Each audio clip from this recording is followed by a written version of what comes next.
Kembali lagi dengan saya Imam Ali Mustafa di Turso PHP SDK tutorial. Di sini setelah kita melakukan koneksi menggunakan Turso HTTP, sekarang kita ingin mengulas apa perbedaan dari SQLite dengan Turso Database atau LibSQL ini. Oke. Jadi ada beberapa perbedaan antara SQLite dan LibSQL. Di sini yang ingin saya terangkan yang pertama-tama adalah tipe, di mana SQLite itu adalah basis data tertanam yang tidak memerlukan server menggunakan single file database. Jadi SQLite itu database dalam bentuk file dan tidak membutuhkan server, hanya membutuhkan storage saja. Akan tetapi di sini, sedangkan untuk Turso itu sendiri, itu database dengan sistem basis data terdistribusi yang dibangun dengan LibSQL. Nah, Turso ini dirancang untuk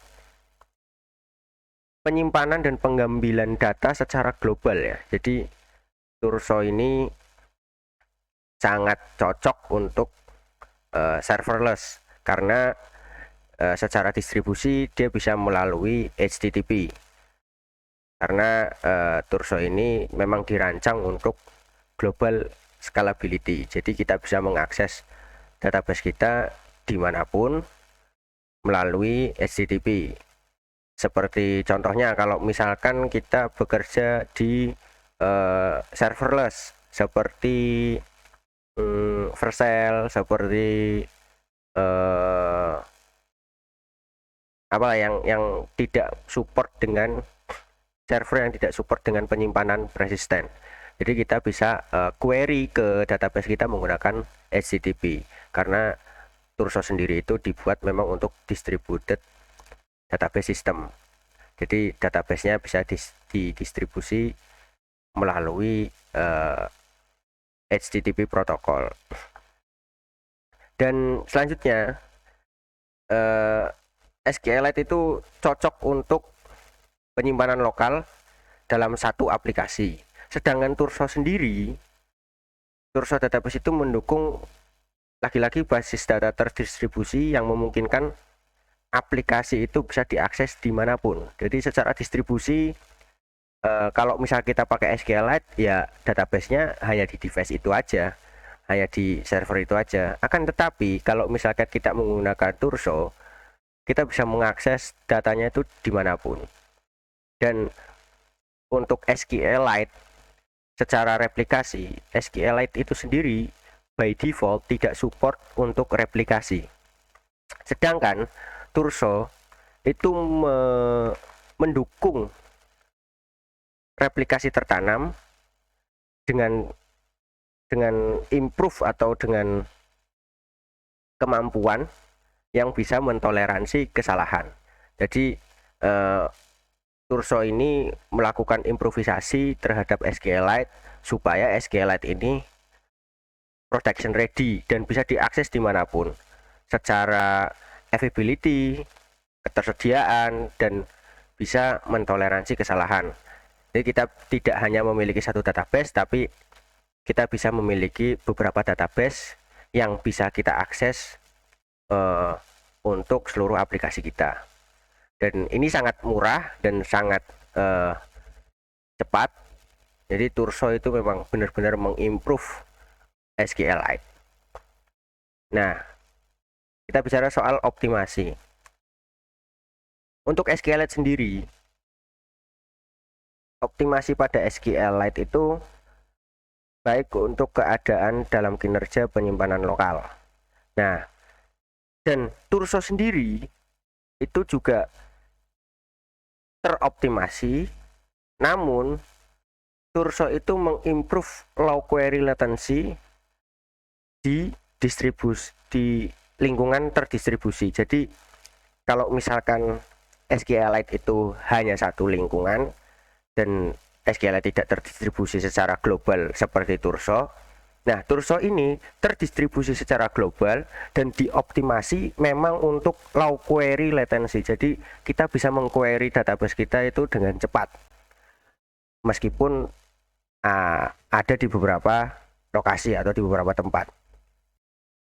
Dan untuk kompatibilitas, SQLite itu mudah digunakan, sedangkan Turso juga mudah digunakan dan didesain untuk menggantikan SQLite dengan kemampuan yang diperluas atau kemampuan yang diskalakan. Untuk kasus penggunaan SQLite dan Turso database itu sendiri, SQLite memang digunakan idealnya untuk basis data tertanam, penyimpanan lokal, dan aplikasi yang membutuhkan solusi yang lebih ringan. Sedangkan untuk Turso database itu cocok untuk aplikasi yang membutuhkan skala global dan data terdistribusi dengan kemudahan SQLite. Nah, di sini untuk ketersediaan dari database-nya, SQLite itu tidak memiliki fitur ketersediaan yang tinggi secara bawaan, secara default. Sedangkan Turso database sendiri itu berfokus pada ketersediaan database untuk skala aplikasi global. Jadi sebagai kesimpulan, SQLite itu paling cocok untuk penyimpanan lokal dan kebutuhan basis data tertanam, sementara Turso database dirancang untuk menyediakan kemudahan yang sama dengan fitur tambahan untuk distribusi global dan akses latensi yang rendah. Nah, jadi teman-teman sekarang ada gambaran lah perbedaan antara SQLite dengan Turso database. Kapan kita menggunakan SQLite, kapan kita menggunakan Turso database.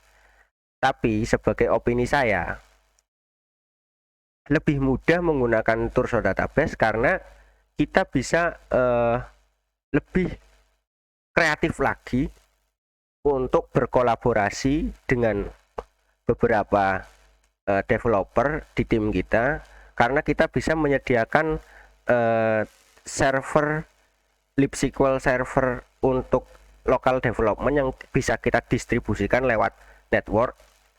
Itu keunggulannya karena SQLite tapi diakses secara REST API melalui HTTP protokol. Itu sangat mempermudah dan semuanya itu bisa mengquery di database yang sama. Dan kita juga bisa membuat grup untuk database kita. Jadi kalau misalkan ada contoh, kalau misalkan tim kita itu terdiri dari 4 orang, kita bisa membuat satu instant primary database, kemudian masing-masing dari developer itu melakukan embedded replika. Jadi masing-masing memiliki replikanya dan tidak mengganggu primary database-nya. Apapun yang berubah di embedded replika ini, di masing-masing replika ini juga akan direfleksikan ke primary database.